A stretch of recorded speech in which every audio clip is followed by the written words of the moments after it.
அனைத்து ஊடக நண்பர்களுக்கும் பத்திரிகை நண்பர்களுக்கும் வணக்கம். பகுஜன் சமாஜ் கட்சியினுடைய தமிழ்நாடு மாநில தலைவர் மறைந்த திரு ஆம்ஸ்ட்ராங் அவர்களுடைய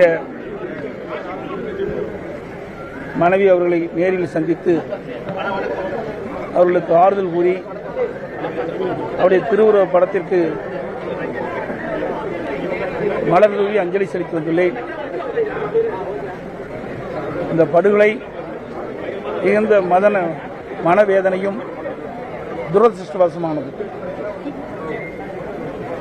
இந்த படுகொலை செய்துவிட்டு இந்த கொலையாளிகள் இருசக்கர வாகனத்தில் தப்பி செல்கின்ற காட்சி தொலைக்காட்சியை நாங்கள்லாம் பார்த்தோம். இது இந்த கொலை திட்டமிட்டு நடைபெற்றுவதுதான் தெரிய வருகிறது.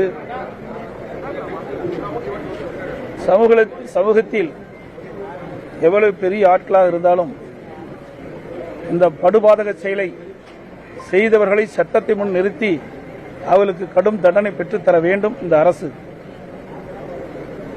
குறிப்பாக அண்மை காலமாக அரசியல் தலைவர்களுக்கு பாதுகாப்பு இல்லை. தமிழகத்திலே திருநெல்வேலி காங்கிரஸ் மாவட்ட தலைவர் படுகொலை, சேலத்திலே கழக பகுதி செயலாளர் படுகொலை, அதற்கு பிறகு பிஎஸ்பி மாநில கட்சியினுடைய தலைவர் திரு ஆம்ஸ்ட்ராங் அவர்கள் படுகொலை, இப்படி தொடர்ந்து ஒரு மாத காலத்தில் இந்த படுகொலையில் அரங்கேறியிருக்கின்றது. இன்றைக்கு தமிழகத்தில் சட்ட ஒழுங்கு அடியோடு சீர்கெட்டு விட்டது. இன்றைக்கு அரசியல் கட்சி தலைவர்களுக்கும் பாதுகாப்பு இல்லை, பொதுமக்களுக்கும் பாதுகாப்பு இல்லை, பெண்களுக்கும் பாதுகாப்பு இல்லை. ஆகவே இந்த அரசு உண்மை குற்றவாளிகளை கண்டறிந்து சட்டத்தின் முன் நிறுத்தி அவர்களுக்கு கடும் தண்டனையை பெற்றுத்தர வேண்டும். இன்றைய தினம் பொதுமக்களும் மறைந்த திரு ஆம்ஸ்ட்ராங் அவருடைய குடும்பத்தினரும் பிஎஸ்பி கட்சியினுடைய நிர்வாகிகள் தொண்டர்களும் இந்த படுகொலையில் பல பேர் ஈடுபட்டிருப்பதாக சந்தேகிக்கின்றார்கள்.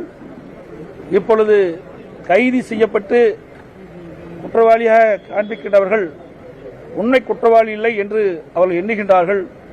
ஆகவே இந்த அரசு உண்மை குற்றவாளிகளை கண்டறிந்து அவருடைய சந்தேகங்களை போக்குவது இந்த அரசுடைய கடமை.